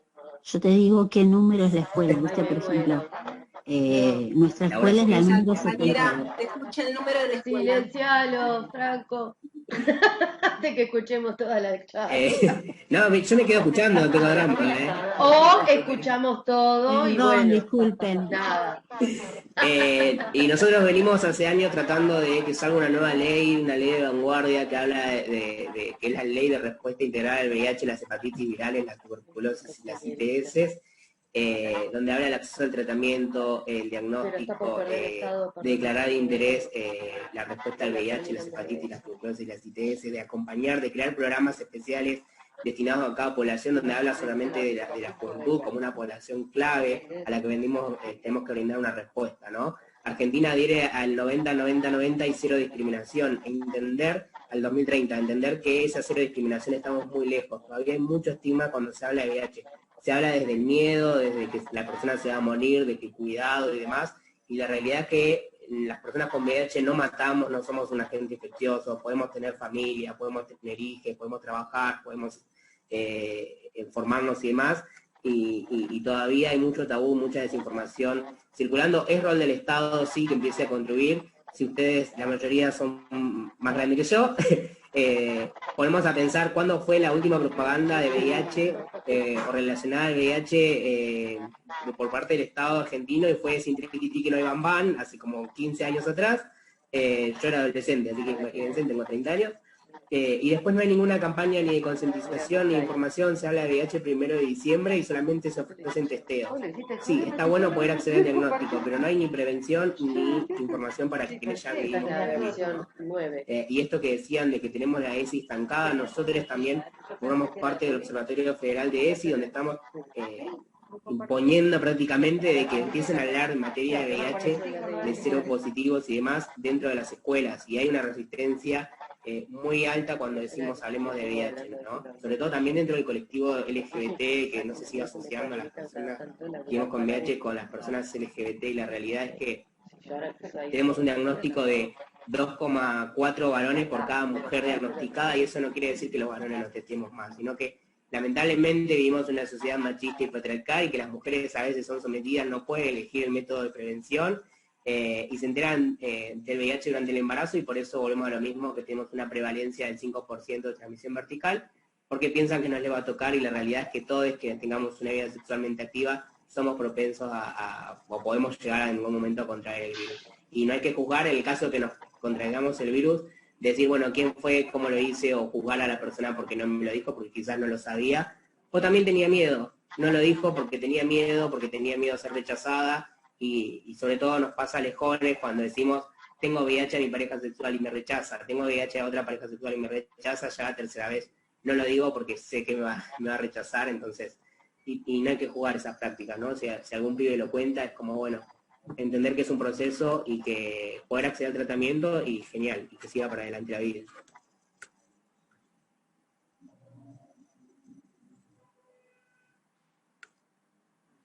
El Estado con qué rol cumple con respecto a la medicación. La realidad es que el Estado debe garantizar el acceso al tratamiento y el diagnóstico. Quienes no tengan obra social a través del sistema de salud público, y quienes tengan obra social o prepaga a través de su obra social o prepaga. Hay unos problemas, sobre todo en los menores, que a veces las prepagas o las obras sociales son a nombre de sus padres, entonces sus padres son los que deben autorizar, y es ahí cuando se revelan los diagnósticos en los menores. En el caso del sistema de salud público, el médico o que lo trate no le tiene que decir, no, vení con tu padre, si no, no te doy la medicación, no puede decir nada siempre y cuando sea mayor de 13 años. Tuvimos lamentablemente en la anterior gestión del macrismo falta de medicación y falta de acceso a los controles rutinarios. Esa situación se está normalizando, pero todavía falta un montón de cosas más, porque entender de que no es solamente, cuando hablamos de VIH, no es solamente acceder al tratamiento, sino, bueno, hay un montón de, cuando hablamos de salud, un montón de determinantes sociales, ¿no? El derecho a una vida digna, el derecho a tener un plato sobre la mesa.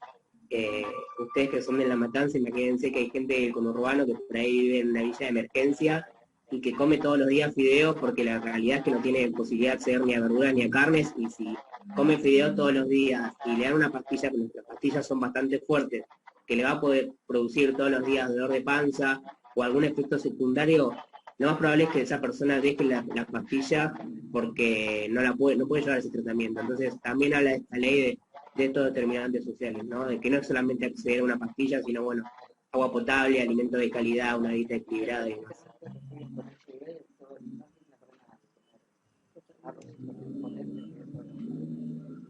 Y sobre todo en los jóvenes que estudiamos y demás, a veces hay pastillas que tienen efectos secundarios muy fuertes. Por ejemplo, hay una que altera el sistema nervioso central. Y quizás ustedes ven a un pibe que está distraído, que le duele la cabeza, que ya no rinde como antes, que se duerme en clase, y es porque toma esa pastilla que le produce esos efectos secundarios, y es, bueno, cómo tratar de que el médico le cambie la pastilla, todo un proceso, y que la persona se dé cuenta que es la pastilla la que está produciendo eso, y demás. No sé si hay alguna pregunta más, consulta.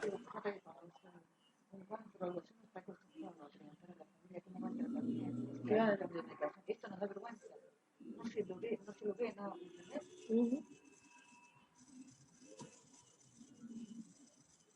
En los casos en los que la obra social les niega la medicación por ser menores o pide autorización de las familias, ¿cuál es el camino que se puede seguir, digamos, o que se le puede sugerir a quien le toque atravesar por esa parte burocrática? La realidad es que no tenemos ninguna herramienta, lamentablemente, todavía. Por eso nosotros también luchamos en la nueva ley de VIH, porque son los requerimientos que pone la obra social.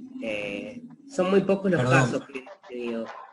La Superintendencia de Salud, el ente regulador, o si es una obra social como IOMA, la Defensoría del Pueblo. Sí, pero no hay ningún ente regulador donde diga, bueno, esto lo que estás haciendo es ilegal. Si bien vos podés decir, bueno, por derecho a la confidencialidad, bla, bla, bla, bla, pero la obra social dice, bueno, el titular de la prestación es fulanito y es el que tiene que autorizar el pedido de medicación. Entonces no hay ninguna parte de donde uno se pueda amparar.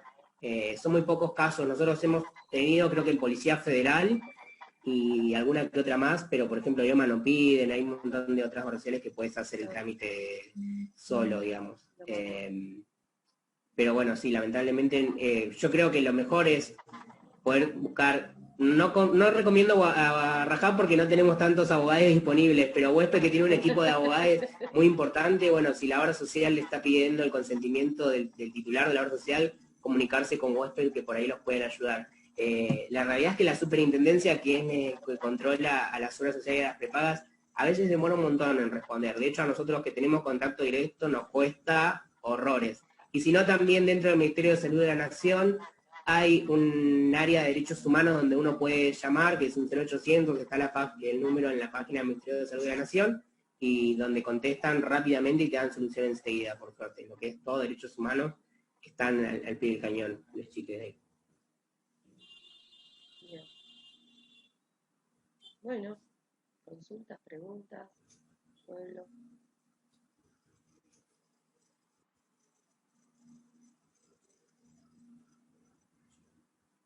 Dejaste en silencio a gente que no suele quedar en silencio, quiero que sepas. No sé si es bueno o es malo. Opa. No. Aprovechen. Ahí te están poniendo cosas muy lindas en el chat. Aprovechen que está bueno, porque son ustedes quienes están en el trato con los pibes todos los días, y la realidad es que hay un montón. Nosotros tenemos 1000 jóvenes en la red, pero imagínense que somos 130.000 personas viviendo con VIH. Hay un montón de pibes que todavía o no saben su diagnóstico, o saben su diagnóstico y no se lo cuentan a nadie, y lloran a las escondidas, o bueno, ni pensar en casos peores, extremos. Y por ahí tener a alguien que lo sepa escuchar, que lo sepa acompañar, que lo sepa guiar, che, puedes ir a este profesional, puedes ir a esta red, sea Rajab o cualquier otra organización, ¿no? Que te acompaña, puedes hablarlo con fulanito, es como ayudar y brindar que esa persona pueda tener una calidad de vida como cualquier otra persona.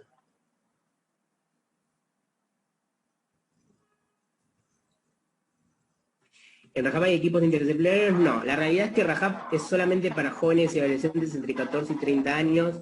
Tenemos profesionales, sí hay psicólogos, hay médicos, hay abogados, hay todo, pero somos todos de nuestro lado desde jóvenes viviendo con VIH.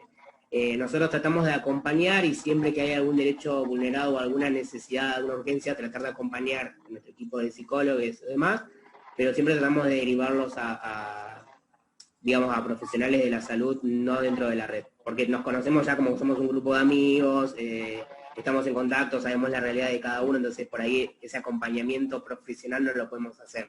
Pero sí decir, bueno, anda con huésped, o no sé, en el caso de La Matanza, andate al hospital, o nos comunicamos con el programa de La Matanza o el programa de provincial. En La Matanza lo que tienen de bueno es que hay,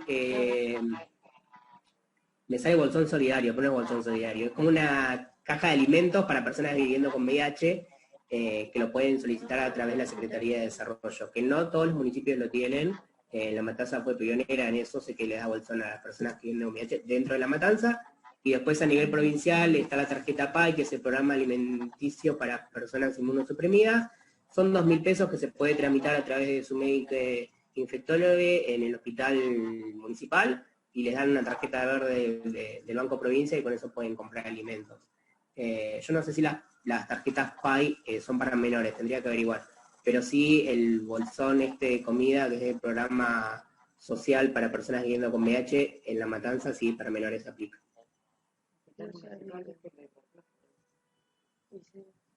Ahí debo tramitar. Algo más, público presente.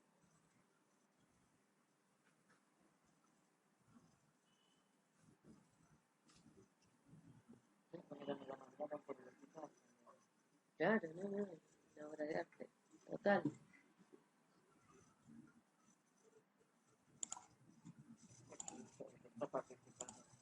No hay más consultas, no hay más dudas.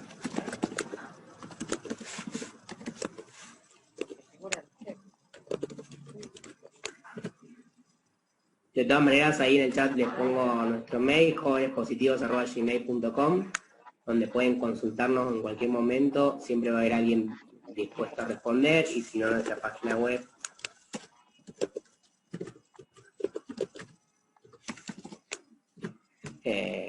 www.rajab.org. Tenemos un foro de consultas que por general van respondiendo las mismas personas que participan del foro, y si no, en nuestras redes sociales siempre subimos información en cuanto a diagnóstico, tratamientos, hacemos alguna que otra charla, taller en algún vivo y demás. Y bueno, si conocen o saben de algún pibe entre 14 y 30 años. Sí, Te hago una pregunta. O sea, Rajab es una asociación civil donde ustedes comparten experiencias con jóvenes y adolescentes que por ahí están asesorados por algunos profesionales, pero no es un lugar que deriva precisamente un equipo interdisciplinario, sino que se convocan para compartir información, experiencias, asesoramiento entre ustedes. Tal cual. Somos una asociación civil, nosotros nos entendemos a nosotros como sujetos de derechos y el tema del acompañamiento. La misión principal de Rajab es el acompañamiento entre pares.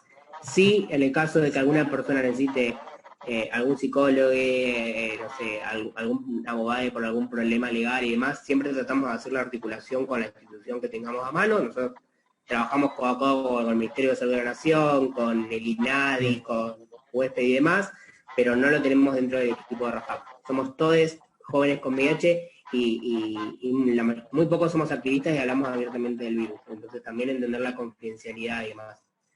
Sí nos informamos y nos contenemos y bueno, hablamos de temas de avance, de medicación, tratamientos, de todo hablamos. Perfecto.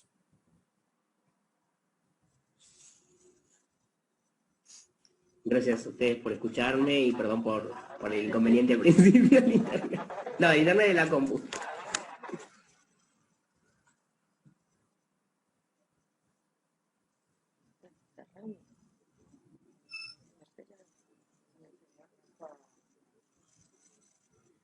Bueno, si no hay más preguntas o comentarios o consultas, muchísimas gracias, Franco, por haberte tomado el tiempo de participar. Nada, estuvo buenísimo poder compartir ahí con vos y nada, revisar un poquito de lo que hacemos todos los días y uno a veces naturaliza, se olvida, ¿viste? Hay cosas en las que necesitamos como una alerta permanente para no meter la pata porque, qué sé yo, venimos muy formateados, ¿no? Con algunas ideas y nada. Gracias, muchas gracias por estar. Gracias. Ahí te están poniendo también muchas cosas lindas. Sí, la estoy viendo. Gracias a ustedes por el espacio. Pueden descargar toda nuestra información en nuestras páginas web. En nuestra página web tenemos el índice de estigma y discriminación hacia personas con VIH en Argentina. Son números que les pueden llegar a servir, donde van a ver la realidad que vivimos las personas que vivimos con VIH. Y bueno, disposición de si alguna escuela, alguno necesita algo, nos pueden escribir. Y siempre, como el aviso parroquial, como siempre decimos, si saben o conocen a alguien que le dice que vive con VIH y tiene entre 14 y 30 años, les pueden hablar de nosotros, que es un espacio de confidencialidad, de compañerismo, donde nos acompañamos diariamente. Así que gracias a todos por el espacio y a disposición para cuando quieran, nuevamente. Gracias. Muchas gracias por todo lo compartido. Gracias. Divino, muchas gracias.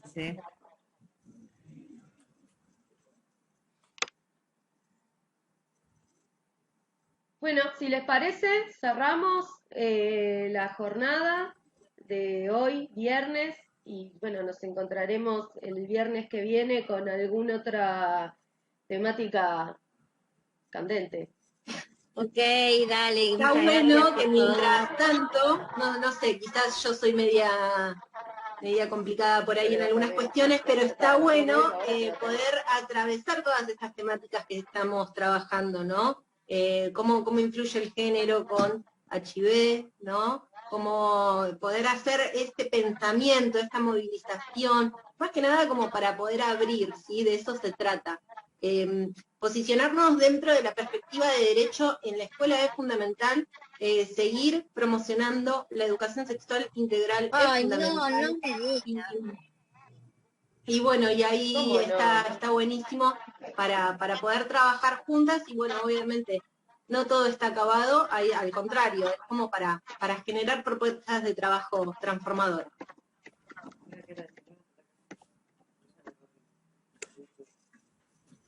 Buenísimo, muchas gracias por todo, estuvo muy claro.